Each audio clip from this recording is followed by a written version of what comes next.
लाखों में एक हूँ बन लाखों में एक तू, लाखों में एक हूँ बन लाखों में एक तू। लाखों लाख है भारतवासी, मैं लाखों में एक हूँ। शिक्षा की एक बात सुनाऊं, थोड़ा थोड़ा सुन ले तू। लाखों लाख है भारतवासी, मैं लाखों में एक हूँ। सुन ले मेरी बात जरा और हो जा मेरे संग तू। हेलो बच्चों, मेरा नाम है नेहा और आज मैं वापस आ गई हूँ थोड़ी सी मस्ती और थोड़ी पढ़ाई लेकर। रेडियो सुन रहे सभी जन को मेरा नमस्कार। और बच्चे लोग, आप लोग ये प्रोग्राम जरा ध्यान से सुनिएगा। आज के प्रोग्राम में हम आपको सुनाएंगे कुछ कहानियाँ, खेलेंगे थोड़े से खेल और करेंगे ढेर सारी मस्ती। उत्तर प्रदेश गवर्नमेंट के मिशन प्रेरणा की ई पाठशाला के साथ मिलकर प्रथम एजुकेशन फाउंडेशन प्रस्तुत करता है थोड़ी सी मस्ती थोड़ी पढ़ाई। रेडियो पे हमारा आज का कार्यक्रम सुन रहे सभी बच्चों को हमारे आज के प्रोग्राम में बहुत बहुत स्वागत है। बच्चों, अगर आप हमारा ये कार्यक्रम रोज सुनते हैं तो आपको तो पता ही होगा कि हमारे कार्यक्रम के रोज 2 हिस्से होते हैं। पहला हिस्सा होता है कक्षा 1 से 2 के बच्चों के लिए और दूसरा हिस्सा होता है कक्षा 3 से 5 के बच्चों के लिए। और दोनों हिस्सों में हम करते हैं थोड़ी सी मस्ती थोड़ी पढ़ाई। तो बच्चा लोग तैयार हो जाओ हमारे साथ सबसे पहले एक प्यारा सा बाल गीत सुनने के लिए। ई बाल गीत इतना अच्छा काहे है? तनी हमें बताओ कोमल। इस बात का जवाब तो चाचा जी के पास ही होगा। अब तो वही बता सकते हैं। यूं तो हम जो भी बाल गीत हमारे बच्चों के लिए लाते हैं वे सभी बहुत ही अच्छे और प्यारे होते हैं, लेकिन आज के बाल गीत को सुनकर तुम अपने बचपन में चली जाओगी। तो ई बात आए। ठीक है, फिर तो जल्दी से सुनाए दो ई बाल गीत। तो चलिए चाची जी, शुरू करते हैं आज का बाल गीत, जिसे पढ़कर सुनाया है हमारी उत्प्रेक्षा ने। जल्दी जल्दी दौड़ो आओ, रंग बिरंगे कागज लाओ, सुंदर सी एक नाव बनाकर मिलजुल कर उसको तैराओ। जल्दी जल्दी दौड़ो आओ, रंग बिरंगे कागज लाओ, सुंदर सी एक नाव बनाकर मिलजुल कर उसको तैराओ। खूब तेज चलती ये नाव, कभी न थकती अपनी नाव, आगे आगे बढ़ती जाती पार हमें ले जाती नाव। खूब तेज चलती ये नाव, कभी न थकती अपनी नाव, आगे आगे बढ़ती जाती पार हमें ले जाती नाव। जल्दी जल्दी दौड़ो आओ, रंग बिरंगे कागज लाओ, सुंदर सी एक नाव बनाकर मिलजुल कर उसको तैराओ। तुम तो ठीक ही कहे रहे। आज के बाल गीत के बारे में ई बाल गीत सुनकर तो हमका आपन बचपन याद आ गया, जब हम कागज की नाव बनाकर बारिश के पानी में तैराइत रहे। इसीलिए तो मैं कह रहा था कि ये बाल गीत बहुत प्यारा है। वाकई में ये रंगीन कागज की नाव वाला बाल गीत तो सच में ही लाजवाब था। तो काहे नहीं, अब बच्चा लोगन के साथ एक खेल हो जाए। लेकिन आज का खेल कौन करवाई? हमका तो अभी कोनो खेल समझ में नहीं आई थे। कोई बात नहीं, आज मैं ही कोई खेल करवा देता हूँ। आज जो खेल हम खेलेंगे उसका नाम है उलट पलट। इस खेल में हमें बस अक्षरों को उलट पलट कर एक सार्थक शब्द बनाना है। तो चलो तुम बताओ कि कागज को उलटने पलटने पर कौन सा शब्द बनेगा? क्या हो सकता है? हाँ, दिमाग की बत्ती जली। अगर हम ल की जगह ज कर दें और ज की जगह पर ल कर दें तो शब्द बनेगा काजल। वाह, बिल्कुल सही जवाब है तुम्हारा। अब जरा ई बताओ कि बालद शब्द के अक्षरन का उलटने पलटने पर कौन सा शब्द बनी? तुम्हारे सवाल का जवाब है बादल। मैंने इस शब्द में बस ला और दा की जगह बदल दी है। नेहा, जरा आप बताइए कि शब्द के अक्षरों को उलट पलट कर कर सही शब्द क्या बनेगा। हाँ हाँ, मैं भी कोशिश करती हूँ। मुझे लगता है कि अगर मैं ता को ब से पहले लाऊं तो शब्द बनेगा किताब। अब चाचा जी, आपकी बारी। लकम शब्द को उलट पुलट करके कौन सा शब्द बनेगा, जरा बताइए तो। अच्छा, अभी बना देते हैं। लकम में मैं बस ला अक्षर को बीच में से ले आऊं तो शब्द बनेगा कलम। और कलम का मतलब होता है पेन, जिसे हम सब लिखने के लिए इस्तेमाल करते हैं। कोमल बिटिया, अब तनी तुम भी बताए दो कि गलाम शब्द का उल्टे पलटे माँ कौन सा शब्द बनी है। गलाम में अगर मैं म और ला की जगह को बदल दूं तो शब्द बनेगा गमला। क्यों, ठीक कहा ना मैंने? बिल्कुल ठीक कहा है तुमने। तो बच्चों, अब बारी है आप लोगों की। अपने घर में रहते हुए ऐसे ही मिलते जुलते खेल खेलते रहिए। खेल खेले के बाद अब अगर एक ठो अच्छी सी कहानी सुने के मिल जाए तो मजा आ जाए। ठीक है, आप कहती हैं तो हम सब मिलजुल कर एक कहानी सुनते हैं। इस कहानी को लिखा है गीतांजलि जी ने और पढ़कर सुनाया है तृप्ति ने। बाघ और लोमड़ी। एक दिन जंगल में बाघ को पकड़ने एक शिकारी आया। उसने गुफा से थोड़ी दूर पर एक गहरा गड्ढा खोदकर उसे घास फूस से ढक दिया। शिकारी पेड़ के नीचे जाकर सो गया। बाघ जब शिकार के लिए निकला तो उस गड्ढे में गिर गया। एक लोमड़ी उधर से गुजर रही थी। उसने देखा कि बाघ मुसीबत में है। वह बाघ को बचाने का उपाय सोचने लगी। शिकारी गहरी नींद में सोया हुआ था। उसके पास एक रस्सी रखी थी। लोमड़ी ने रस्सी का एक सिरा पेड़ से बांध दिया। दूसरा सिरा उसने गड्ढे में फेंककर बाघ से कहा, रस्सी पकड़कर ऊपर आ जाओ। बाघ रस्सी के सहारे ऊपर आ गया। शिकारी की आंख खुलने से पहले ही दोनों वहां से 9-2-11 हो गए। अरे वाह कोमल, ये कहानी तो बहुत ही मजेदार थी। मुझे तो कहानी सुनकर बहुत मजा आया। और कोमल, आगे के कार्यक्रम के लिए हमारे साथ जुड़े हैं यूपी से आर्यन यादव। आर्यन, तुम्हारा बहुत बहुत स्वागत है हमारे आज के कार्यक्रम में। अच्छा, ये बतावो, तुम कहानी ध्यान से तो सुने हो ना? चाची जी, मैंने बहुत ही ध्यान से सुना है आज की कहानी को। बहुत अच्छी बात है आर्यन बेटा। तो चलो इस कहानी पर कुछ चर्चा करते हैं। ये बताओ कि बाघ को पकड़ने के लिए कौन आया था? बाघ को पकड़ने के लिए जंगल में एक शिकारी आया था। एकदम सही जवाब दिए हो तुम। हमरे पास भी तुम्हारे लिए एक सवाल आए।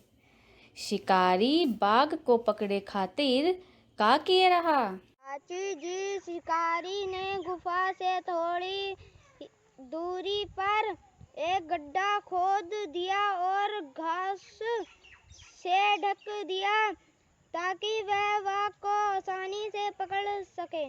शाबाश आर्यन। चाचा जी, जरा ये बताइए कि बाघ की मदद किसने और कैसे की थी? बाघ जब गड्ढे में गिरा तो उसकी मदद एक लोमड़ी ने पेड़ में रस्सी बांधकर गड्ढे से बाहर निकाल कर की थी। लेकिन मुझे लगता है कि हमें जानवरों का शिकार करना नहीं चाहिए। बात तो तुम्हारी एकदम सही है कि हमें इंसानों के साथ साथ जानवरों के साथ भी अच्छा व्यवहार करे का चाहिए और उनका शिकार करके बचाए का चाहिए। आपने तो बहुत ही अच्छी बात कही है। अब मुझे लगता है हम लोगों ने इस कहानी पर अच्छी खासी बातचीत कर ली है और एक दूसरे की राय भी जान ली है और ये भी समझ लिया है कि कहानी को किसने कितना ध्यान से सुना है। तो चलिए अब जरा सुनते हैं हमारे आज के एक्सपर्ट को। हमारे आज के एक्सपर्ट हैं यूपी के जौनपुर से श्री प्रकाश जी। तो सुनते हैं इस कहानी पर उनकी क्या राय है। चलिए सबसे पहले उनको फोन लगाते हैं। हेलो श्री प्रकाश जी, कैसे हैं आप? आपको ये कहानी कैसी लगी?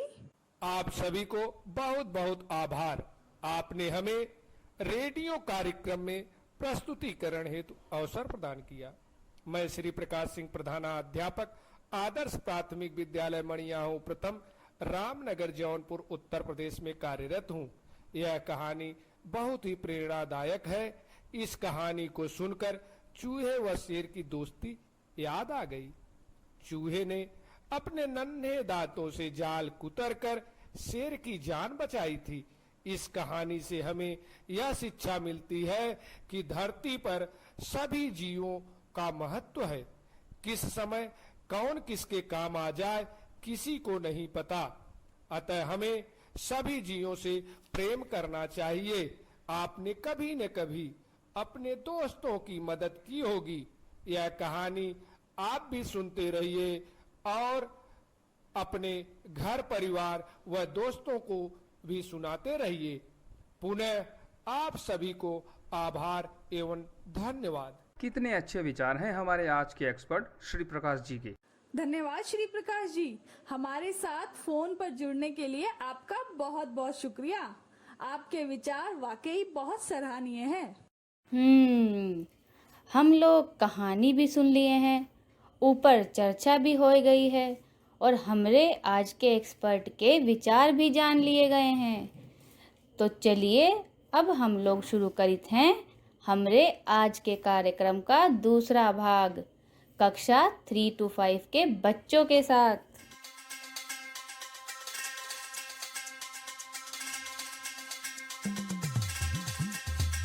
तो आप सभी बच्चों का स्वागत है हमारे आज के इस कार्यक्रम के दूसरे भाग में।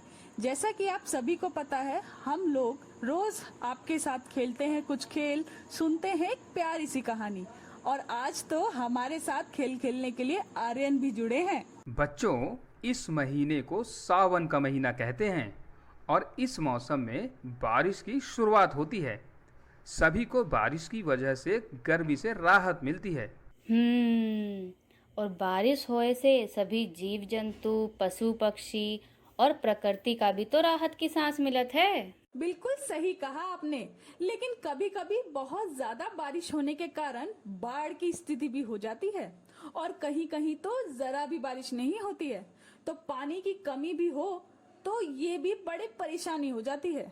कोमल बिटिया, अगर बात पानी की हो ही रही है तो क्यों ना आज हम लोग कोई पानी से संबंधित खेल ही खेलें। खेल तो सकित है, लेकिन ई खेल करवाई कौन? हमका तो पानी का कोनो खेल नहीं पता है। कोई बात नहीं चाची जी, तो आज पानी से संबंधित ही कोई खेल खेल लेते हैं। ये खेल मैं खिलाती हूँ। इस खेल में हमें पानी के किसी एक स्रोत का नाम बताना होगा। तो आर्यन, पहले आप बताइए किसी एक पानी के स्रोत के बारे में। दीदी, पानी का सबसे बड़ा स्रोत में नदियाँ होती हैं और नदियों से ही हमें पीने योग्य पानी मिलता है। ई के साथ साथ पानी का एक स्रोत तालाब भी तो हो ही सकत है। तालाब के पानी से हम लोग अपन दैनिक जीवन की जरूरतों को पूरा करित है। आप दोनों के जवाब एकदम सही हैं। आपको पता है, जब मैं गर्मियों की छुट्टियों में अपनी नानी के घर जाती थी तो मुझे उनके गांव में एक कुआं दिखाई देता था, और वह कुआं भी एक पानी का स्रोत है। मुझे एक और पानी के स्रोत का नाम आ गया है। पानी का ये स्रोत है नहर। नहरों से एक साथ बहुत से गांव को पानी मिलता है। शाबाश आर्यन बेटा, तुमने पानी के जो स्रोत बताए हैं वो एकदम सही हैं। चलो अब मैं भी तुम्हें पानी के एक स्रोत के बारे में बताता हूँ। पानी का एक स्रोत झरना भी होता है। तो बच्चों, अब बारी है आप लोगन की। जरा बताओ कि पानी के और कौन कौन से स्रोत हो सकित हैं जिनसे हमका साफ पानी मिलित है। सोचो और पानी के स्रोतों की एक सूची बनाकर घर में सबको सुनाओ। चाची जी, आपने बच्चों को घर पर करने के लिए काम तो दे दिया। अब जरा ये बताइए कि कहानी सुनी जाए। कहानी का नाम है टिंकू। तो क्या आप लोग अंदाजा लगा सकते हैं कि इस कहानी में क्या हुआ होगा? जरा सोचिए।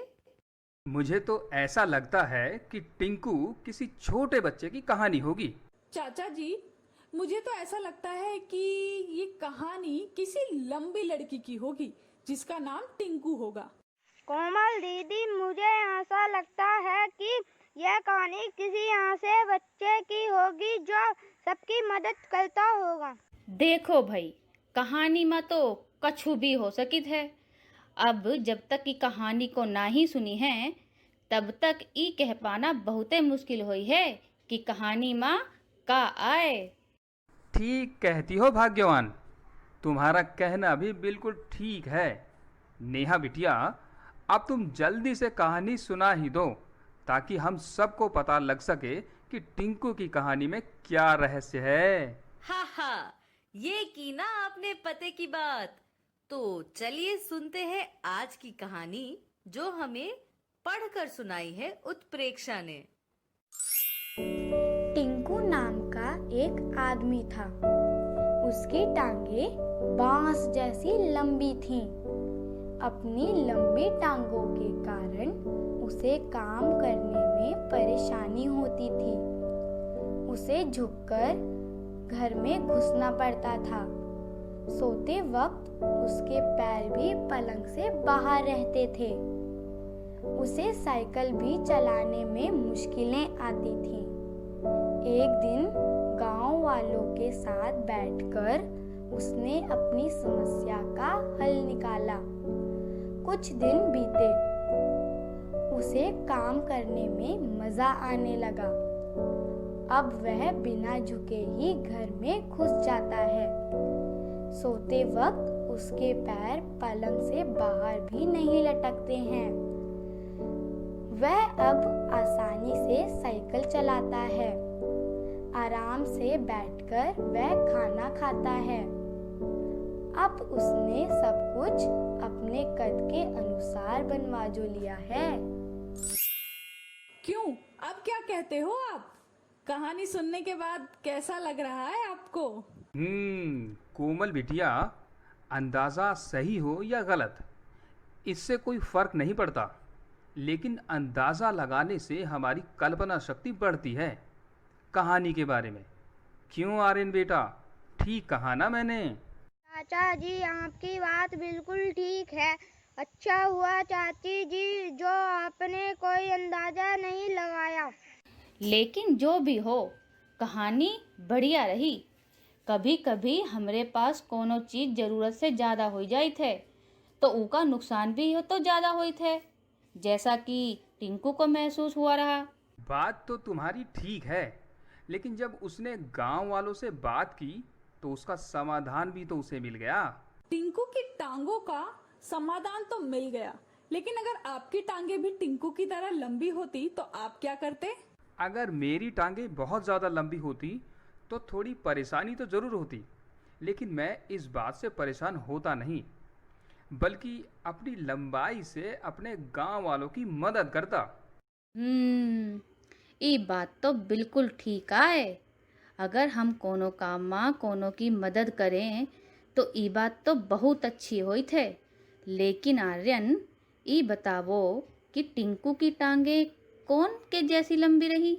टिंकू की टांगे तो बांस के जैसी लंबी थीं, जिसके वजह से टिंकू परेशान रहता था।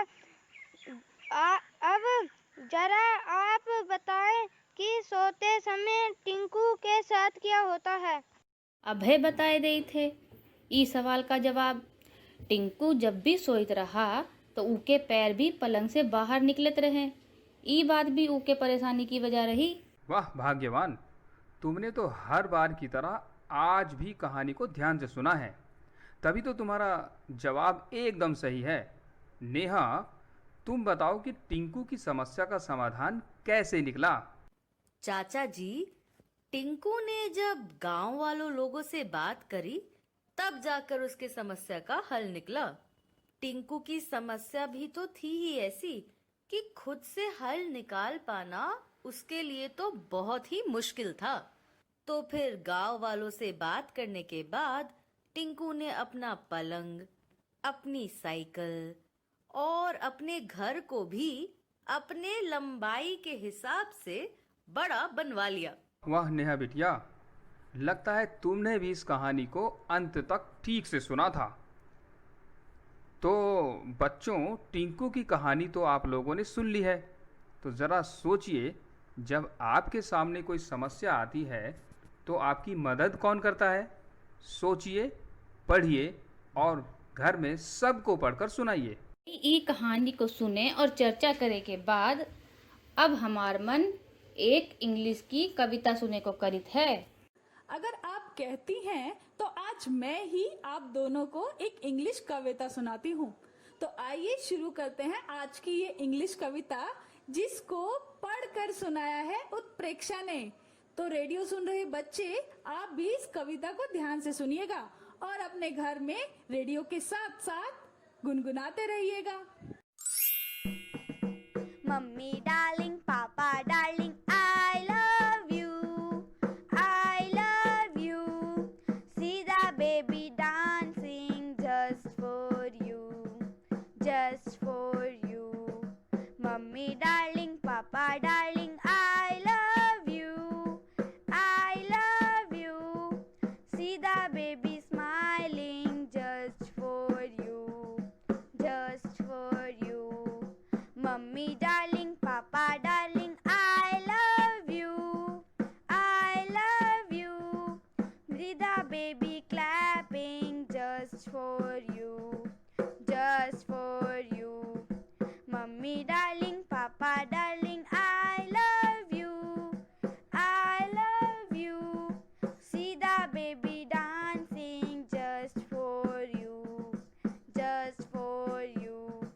Mummy darling, papa darling, I love you, I love you. See the baby smiling just for you. Mummy papa की ये इंग्लिश कविता तो सुनने में बहुत अच्छी लगी मुझे, और मैंने डांस भी किया कविता को गाते हुए। सच कहा तुमने, हमका भी ये कविता बहुत अच्छी लगी। लेकिन अब जरा ये कविता में आए कुछ शब्दों का हिंदी में मतलब भी पता लग जाए तो कविता को समझने में बहुत आसानी होगी। ठीक है चाची जी, अभी बता देती हूँ। इस कविता में कुछ शब्द आए हैं, जैसे डांसिंग, जिसका मतलब होता है नाचना, क्लैपिंग, जिसका मतलब होता है ताली बजाना, और स्माइलिंग, जिसका मतलब होता है मुस्कुराना, जैसे अभी मैं मुस्कुरा रही हूँ। वाह बिटिया, अब तो हमका ये कविता और भी अच्छे से समझ में आ गई है। कविता सुनने के साथ साथ हम आज इंग्लिश के 3 नए शब्द भी सीख लिए हैं। अरे वाह, ये तो बहुत ही ज्यादा अच्छी बात है चाची जी। मुझे तो ऐसा लगता है कि रोज जब मैं इस शो पर आप सभी के साथ थोड़ी सी मस्ती और थोड़ी पढ़ाई करती हूँ ना, तो रोज रोज आप सबके साथ साथ मुझे भी ढेरों चीजें सीखने को मिलती है। जैसे कहानी सुनने पर कहानी के बारे में पता चलता है, लोगों के बारे में पता चलता है, जानवरों के बारे में पता चलता है, और कविताएं सुनकर ढेर सारी कविता नई नई सुनने को मिलती है। तो सीखने को भी बहुत कुछ मिलता है। फिर हमारे एक्सपर्ट्स भी हमें बहुत सारी चीजें बताते हैं। वैसे ही आज के शो में भी मुझे ढेर सारी चीजें सीखने को मिली है। मैं आशा करती हूँ कि रेडियो पे सुन रहे बच्चों को भी उतनी ही सीख मिलती होगी जितनी कि मुझे मिलती है कि नहीं? तो चलो, आज तो मैं थोड़ा ज्यादा भावुक हो गई, पर खैर समय समाप्त हुआ तो आज का शो हम यहीं खत्म करेंगे। हम आप लोगों से कल फिर मिलेंगे। तो धन्यवाद चाचा जी, चाची जी, कोमल, आर्यन हमारे साथ इस शो पर जुड़ने के लिए, और रेडियो पे सुन रहे बच्चों, आप लोगों का भी बहुत बहुत धन्यवाद। अब मिलेंगे अगली बार, तब तक के लिए बाय बाय।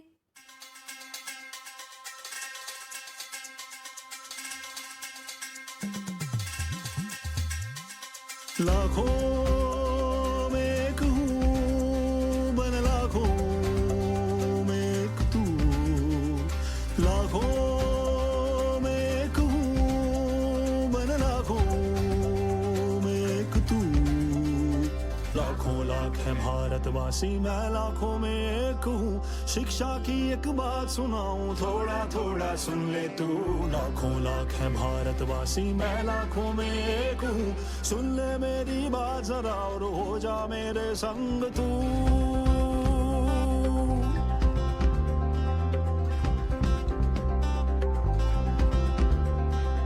मुफ्त किताबें मुफ्त में खाना पर शिक्षा में देर है। स्कूलें निकली गांव गांव में फिर भी क्यों अंधेर है। मुफ्त किताबें मुफ्त में खाना पर शिक्षा में देर है। स्कूलें निकली गांव गांव में फिर भी क्यों अंधेर है। गांव गांव और गली गली में माँ बाबा से बात करो। क्या सब बच्चे शाला जाते, घर घर जाके पता करो। लाखों में एक हूँ, मन लाखों में एक तू।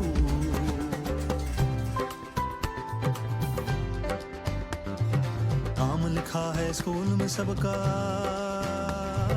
नाम लिखा है स्कूल में सबका, फिर भी ये अफसोस है आधे उनमें पढ़ ना पाते, किसके सर का दोष है। नटखट मुन्नी पढ़ ना पाए इसमें सबकी हार है। किसी और को दोष न देंगे, हम सब जिम्मेवार हैं। लाखों में एक हूँ, मन लाखों में एक तू। लाखों लाख है भारतवासी मैं लाखों में एक हूँ। शिक्षा की एक बात सुनाऊं, थोड़ा थोड़ा सुन ले तू। लाखों लाख है भारतवासी मैं लाखों में एक हूँ। सुन ले मेरी बात जरा और हो जा मेरे संग तू। खेल खेल में गजब पढ़ाई, पढ़ना अब आसान करें। खेल खेल में सब कुछ हासिल, हर मुश्किल को पार करें। नंबर शंबर जोड़ घटाना जैसे सीखे मंत्र चू। बहुत सरल है काम ये साथी, बन लाखों में एक तू। लाखों